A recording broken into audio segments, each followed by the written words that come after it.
Today's number 3 most urgent vulnerability on the Daily Ranked CVE Brief is CVE 2026-50751 in Checkpoint/Gaia OS. And this one earns the runtime because the impact is simple. A remote access VPN connection may be established without a valid user password.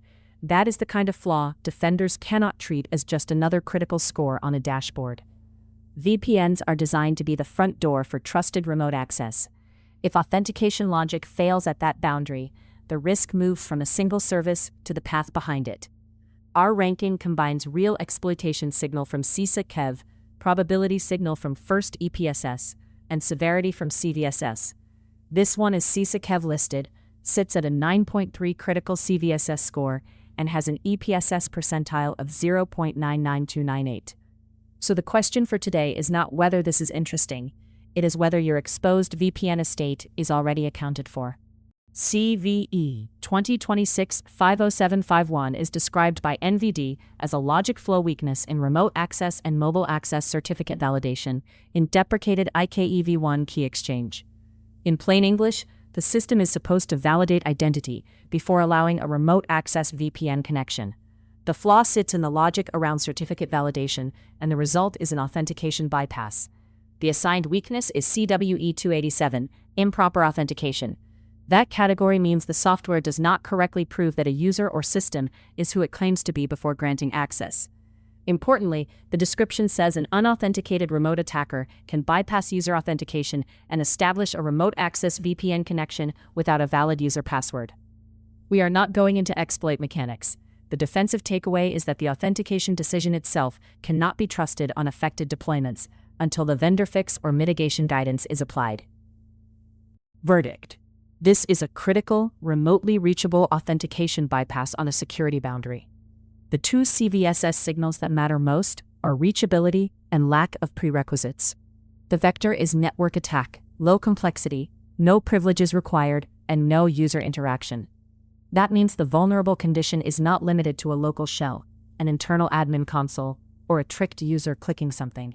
It is about a remote attacker reaching the VPN-facing functionality. The score also includes changed scope, which is important in plain language. The vulnerable component is not the whole story. Once VPN access is established, the potential impact can cross the boundary that the VPN was supposed to enforce. Confidentiality is rated high, integrity low, and availability none. So this is not primarily a crash bug. It is an access control failure where sensitive internal exposure is the central concern. The reason this lands so high on today's list is not just the 9.3. It is the exploitation signal. CISA has this CVE in the Known Exploited Vulnerabilities catalog. That status means defenders should stop thinking of this as a theoretical weakness waiting for a research paper. It has crossed into the category of vulnerabilities with known exploitation.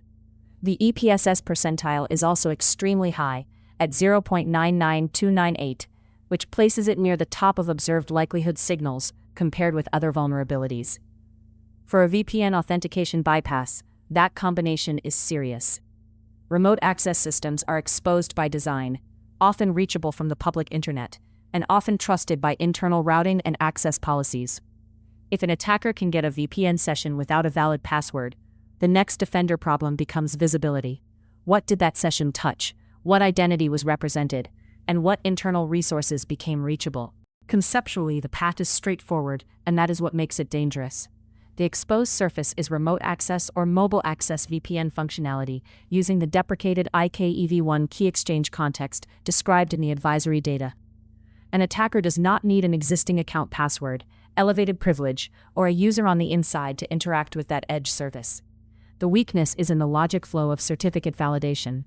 If a deployment is affected, the authentication process can be bypassed in a way that allows a VPN connection to be established without a valid user password. From a defender's perspective, focus less on the exact packet sequence and more on the trust boundary. Your VPN is the control that separates remote, untrusted traffic from authenticated remote access. When that control is bypassed, every assumption downstream deserves review, especially routes, allowed applications, login coverage, and segmentation behind the VPN. To check exposure, start with inventory, not guesswork. Identify checkpoint/Gaia OS systems providing remote access or mobile access VPN services. Then determine whether deprecated IKEv1 key exchange is enabled or supported in that VPN path. The exact affected versions and fixed builds should come from the vendor advisory, because we are not going to invent version ranges here. Treat internet-facing VPN gateways as the highest priority, but do not ignore partner-facing or restricted access deployments if they still accept remote VPN negotiation. Ask 3 practical questions.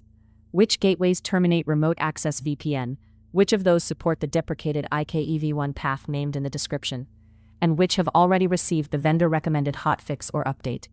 If the team cannot answer those quickly, that is also a finding. For a KEV-listed VPN authentication bypass, unknown exposure should be handled as unresolved risk until proven otherwise. The first action is to follow Checkpoint's official guidance and apply the relevant hotfix or update for affected deployments. Because this is on CVE, it belongs in the emergency patch lane, not the next comfortable maintenance window. Second, reduce the attack surface. If deprecated IKEv1 is not required, remove or disable it according to your supported configuration and operational requirements. Third, review the policy behind remote access VPN. A fix closes the vulnerability, but it does not automatically prove that all historical sessions were legitimate. Check whether VPN users can reach more than they need, whether access is segmented, and whether unusual remote access routes exist. Multi-factor authentication and strong password policy are still useful controls, but do not treat them as a substitute for patching this CVE, because the described issue is specifically a bypass of user authentication tied to the certificate validation logic. Detection should focus on VPN behavior, not just malware alerts. Review logs for remote access VPN sessions that do not match normal user patterns. Unfamiliar source networks, unusual countries or providers for your organization, odd login times, sudden first-time VPN use, or sessions tied to users who do not normally connect remotely. Look for evidence of deprecated IKEv1 negotiation where you did not expect it. Also watch for certificate validation failures, authentication anomalies, or sequences where a connection succeeds despite signals that would normally block access. The exact field names will depend on your logging setup, so anchor the hunt on behavior. Normal should be a VPN session tied to an expected user, expected device or certificate posture, expected source pattern, and expected access path. After patching, continue monitoring for attempted access to the old path. Failed attempts after remediation can still tell you whether your VPN edge is being probed. To recap, CVE 2026-50751 is today's number 3 ranked vulnerability because it combines a critical 9.3 score, CISA known exploited vulnerability status, and a very high EPSS percentile. The affected area is Checkpoint/Gaia OS remote access and mobile access certificate validation in deprecated IKEv1 key exchange. The human impact is direct. On affected systems, a remote attacker may be able to establish a VPN connection without a valid user password. Your defensive priorities are to confirm exposure, apply the vendor fix, remove deprecated IKEv1 where possible, review VPN access scope, and monitor for anomalous remote access behavior. This is the Daily Ranked CVE Brief, what to patch first, ranked by real exploitation signal from CISA, First EPSS, and CVSS. Subscribe for the next ranked breakdown, and check the description for the full ranked CVE report.